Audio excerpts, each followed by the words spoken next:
Welcome to Lit with Ernest, the show where we cut through the noise and get to the heart of what makes great literature tick. Today, we're diving into one of the most iconic plays in the English language, Macbeth. Written by William Shakespeare around 1606, Macbeth is a tragedy that has captivated audiences for centuries with its haunting portrayal of ambition, power, and the human condition. During Shakespeare's time, England was undergoing a period of great upheaval, with the death of Queen Elizabeth I and the ascension of James I to the throne. This era of transition and uncertainty provides the backdrop for Macbeth, a play that explores the darker aspects of human nature and the consequences of unchecked power. One of the key literary traditions that Macbeth relates to is the classical Greek tragedy. Shakespeare drew inspiration from the works of Sophocles and Euripides, incorporating elements of fate, hubris, and the supernatural into his play.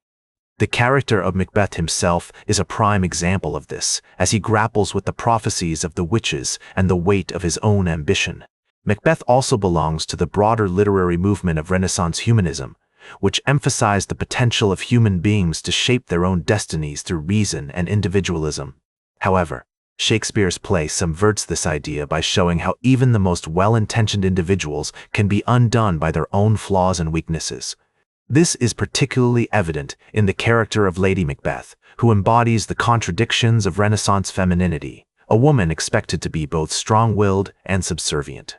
The critical reception of Macbeth has evolved significantly over time. In the 18th century, critics like Samuel Johnson praised the play's grandeur and poetic language, while in the 19th century, romantic writers like Coleridge and Hazlitt focused on its exploration of the human psyche. Modern critics have continued to reinterpret Macbeth through various lenses, including feminist theory, post-colonialism, and psychoanalysis. One of the most significant themes in Macbeth is the corrupting influence of power and the blurred lines between good and evil. This is exemplified in the character of Macduff, who embodies a sense of moral clarity and justice that serves as a foil to Macbeth's own descent into darkness. The play also explores the tension between fate and free will, as Macbeth struggles with the prophecies of the witches and the consequences of his own actions. The language and imagery in Macbeth are equally striking, with Shakespeare employing a range of literary devices to create a sense of atmosphere and foreboding. The famous "tomorrow and tomorrow and tomorrow" soliloquy is a masterclass in dramatic tension, while the witches' incantations and the eerie landscapes of Scotland add to the play's sense of mystery and otherworldliness. Macbeth has had a profound influence on literature and culture, from influencing the Romantic movement to inspiring countless adaptations and reinterpretations. The play's exploration of power, ambition, and the human condition has also resonated with artists, musicians, and writers across genres, from Verdi's opera to contemporary hip-hop.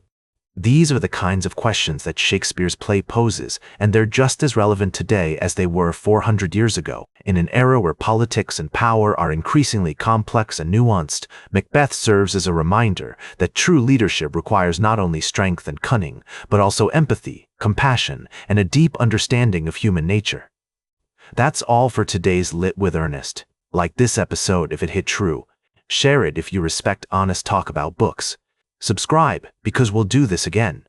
This is Ernest, signing off.